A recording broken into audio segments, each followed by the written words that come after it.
Jerry Tipton, I'll start with you, and then John Wong, you'll have after him. Yeah, Bruiser, you guys will be the hunter in this game, it would appear, not the hunted. How does that impact things, do you think? Well, everybody's hunting them right now. They're in first place. They're undefeated in the conference. So, we just got to play better than we did the last time. We got to do some things differently. They're the hot team in the league right now. So we got to give them our best. How much did you guys, Bruiser, review the film of the first game, and what did you glean from it? One, they played with a lot more toughness than we play with. The other thing about the game is, and it's been our Achilles heel all year, points off turnovers. I want to say they had 28 points off of turnovers. When we have that high of a number, doesn't matter who we're playing. They're even more dangerous because they're probably the best offensive team in the league. So you give it to them off turnovers, they're going to convert them. So points off turnover, physical play. That's going to be a big part of this game. John Wong, we'll go to you, then Larry Bott. Hi, Bruiser. One of the reasons we enjoyed Kenny Payne when he was here was when he came out for these conferences, he always offered us more insight, especially into the players and how they were struggling. Can you talk a little bit about Olivier and why do you think it's taken him maybe a little bit more time to adjust than we thought it would? I'll be honest with you. I don't know myself. But I think Olivier, he has his struggles. I think he has to be a little bit more confident in himself. But I think the things that he's been becoming a little bit more consistent than he was before when he had real highs and then real lows. So I think he's been a little bit more consistent over the past couple of weeks. But what Olivier is, hey, believe in what you're doing. Kid has great skill level. He's a great kid. He works at it. Just got to believe at what you're doing. This was a big leap for him too, coming from Wake Forest to Kentucky. Pressure's totally different on how people perceive how you play. And if you don't think that plays a part in it, then you're crazy.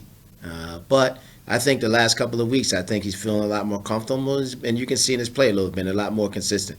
Cal's been getting on him about his rebounding, and he's been rebounding the ball like heck the last few games. So that's one of the things I will say that you can see he's getting a little bit more comfortable out there.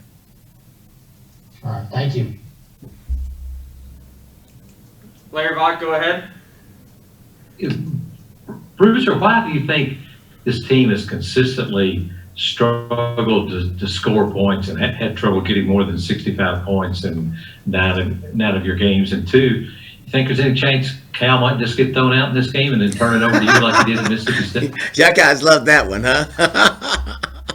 Did we score in the 60s in the game that we won, that Mississippi State game? So No, you got more than that. okay. Well, one of the biggest things for us is turnovers.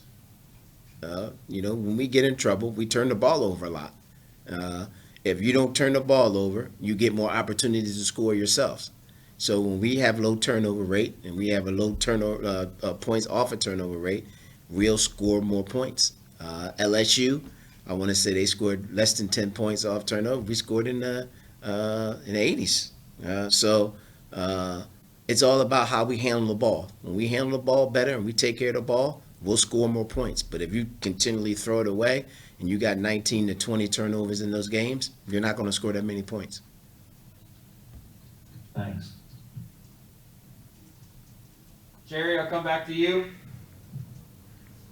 Bruiser, how well does Alabama shoot the three, and how important is keeping that fairly reasonable in the game tomorrow night? That's what they do. I was just in here laughing with Eric about, you guys see their warm-ups. They rarely even shoot layups in their warm-up line. So the three ball is what they do. That's what they do. They want to shoot a lot of them. They've shot it extremely well. That's one reason why they've gotten away from a lot of teams, because they could come down and consecutively just start knocking them down. And if you can't keep pace then it's a tough struggle. We got to do a better job of probably chasing them off the 3-point line. But I bet you that's every team that they play talks about that. So we got to do a better job at that. And again, like it goes back to the whole turnover thing. If you're not giving them the ball, you make them play in front of you, then you got a better chance of playing defense. And you mentioned the pressure that, the intensity of interest, shall we say, in Kentucky basketball is different and can impact players. How so? You guys probably know better than me. You've been here a lot longer. I think it's pretty intense. What the people say and do. I'm not a person that goes and follows it, but I know it's there. The expectations are extremely high. I think sometimes they get a little crazy, but that's what you sign up for. I'm not crazy to not say that. That's what you sign up for, and you got to be ready for it. But I mean, you love to have fans like that, but it can get a little out of hands. And with social media today, these kids, they read that stuff, and it affects them. So you got to be a little bit more sensitive to it. And we talk to them all the time about stay off of the reading about that stuff. But it's hard with these kids. That's what they grew up doing. Larry, come back to you. Bruisers, you said it's no secret Alabama's going to shoot 3-point shots. But is it hard to defend that and just mark that you stop them doing that because they have so many guys that can shoot the 3-point shot? Is that what? I just think the biggest thing is, contesting them. They're going to make tough threes because that's what they do. We're not going to stop them from shooting three. They're going to try to get 30 to 40 3-point shots off a game. So our biggest thing is, like I said before, is about we got to do a better job at contesting, and we can't turn the ball over to them. So now they get unguarded threes in transition because we turn the ball over. Like I said, that's when they're at their best when they're getting it up and down and shooting the three ball. So big deal is going to be how we handle the ball, make them play a little bit defense, and try to do as best we can in contesting the 3-point shots that they're going to shoot because they're going to shoot them. I remember after the last game, John talked about that he thought guys were sometimes a little hesitant to try to contest the shot because they were afraid then they just go right by them for a layup. How do you balance those two things? Sometimes you got to make them put it on the floor, shoot the layup. That's one of the things, the strategies you have when the team shoots a lot of threes. At times, you're going to give up some layups. So you guys will be complaining about giving up layups. We're trying to not let them shoot any threes. But they're a good offensive team. That's why they're undefeated in the league. I mean, they're a good offensive team. They're hard to guard. They have tough matchups no matter who you're playing against. But like I said, that's why they're undefeated in the conference, and they're playing well because they're shooting the ball extremely well. Jack Pilgrim, you're next, and then Kyle Tucker. Hey, Bruiser. Kyle said last week that Oscar would be on his way in about I think he said it January 15th. He said he'd be there in 5 days. Is Oscar on campus yet? I know today's the first day of class. I'll be honest with you, y'all know more about the Oscar thing than I do. So. Gotcha. Kyle Tucker, go ahead. Yeah, Bruiser, obviously there are some times you can kind of still see that Isaiah Jackson is maybe a little bit lost in some of the things you're doing, but also there's so many times where you see that natural ability take over. I mean, you'll block 5 shots in 12 minutes or get 15 rebounds in 16 minutes like the other night. How do you balance as coaches when you have a player like that who may not be fully versed in everything you're trying to do, but that natural ability is so potentially game-changing? You just I don't want to say you limit his minutes, but one of the things that you do, you put him out there when he's going well, you keep him out there. That's about it. But he's been getting better. He's getting better and better. His potential is unbelievable, and he's gotten a lot better this year. So, we keep him out there. I think we got a good rotation going with our big guys now. He makes a huge difference because he's just naturally just a great shot blocker and things defensively. But he's a freshman, and he struggles with sometimes some of the things you ask him to do, like all freshmen do. But he's getting better with it. So that's all we can ask of him. John Wong, I'll circle back to you, and then Jerry after that. Hey, Bruiser, as a fan, when I watch somebody like Alabama, they're a fun team to watch. And you kind of wonder, especially with their success, why more teams don't do what they do, spread the floor, shoot threes. Is that just a matter of the personnel that they have, or is there some sort of inherent philosophy that causes a coach to want to play more that style? I think it's a little bit of both. I think that's how he wants to play as a coach, and he has the players to do it. If he didn't have the players to do it, I doubt if he'd shoot a lot of threes, or he probably wouldn't have his job really long, but very long. But I mean, they got the personnel to do it that way, and I think that is his philosophy. I think he's a coach that likes to shoot a lot of 3-point shots.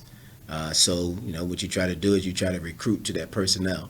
If you don't have that type of personnel and you play that way, you're defeating the purpose of what you're trying to do. But it's a good combination of that's the way he wants to play, and he has the players to do it. One other thing, I just interested in getting your perspective on this. With a limited fan attendance right now, we can hear Coach Cal a lot more now. We can hear everything that he screams, and I know different players respond differently to that. Is that constant screaming just Coach Cal being Coach Cal, or have you noticed certain players that respond better to maybe a different type of teaching method? I think if you went to any school right now with COVID, you can hear the coach screaming. To be honest with you, like you're going to hear the other coach talk. You just pay attention to Cal because that's what you cover. So, but I think if you was to go to any other schools, you would hear the same thing. I think you could ask that question to any person at any university at this point in time because of the situation that we're in with no fans or anything like that. I'm sure I'm sure you've covered him for a long time, so you know how he is. You're just hearing him now because there's no fans. But I bet you if you went anywhere, you would hear the coach. So because of the situation that we're in with the COVID and there's no fans in the stands. Jerry, we'll go with you, and might have time for one more after that. Yeah, Bruiser, I wonder which is the real Kentucky, the one that made 5 of the first 8 threes, or the one that only made 2 the rest of the game? I'm hoping we're somewhere in between. To be honest with you, we don't have to have a high. We're going to have to have a low. So I'm hoping that we're somewhere in between. But we're not Alabama. We're not going to shoot 1,000,000 3-point shots. That's not what we do. So, but I'm hoping that we're in between. Shoot a decent percentage from the 3-point line. That's all I ask. Sometimes you're really hot and sometimes you're really cold. That's the thing about threes. It's a little bit of fool's gold a little bit. You can feel good about it one day and the next day you can't make one. So, but I mean, I hope that we're in the middle, that we shoot a decent percentage. But I also know, too, that Cal really believes in having some post presence. He thinks that's a big deal. So, you know, we're not just a team going to go out and shoot a whole bunch of 3-point shots. What signs do you see, Bruiser, of more consistency overall? One of the things, only thing we ask is that guys shoot them when they're open. We don't want guys to shoot forced threes. And, you know, we'll have our stretches where we'll be pretty good at it, and sometimes we don't. But as long as you're open, as long as they're good 3-point shots. All right, guys, we will end it there. Bruiser, give us a couple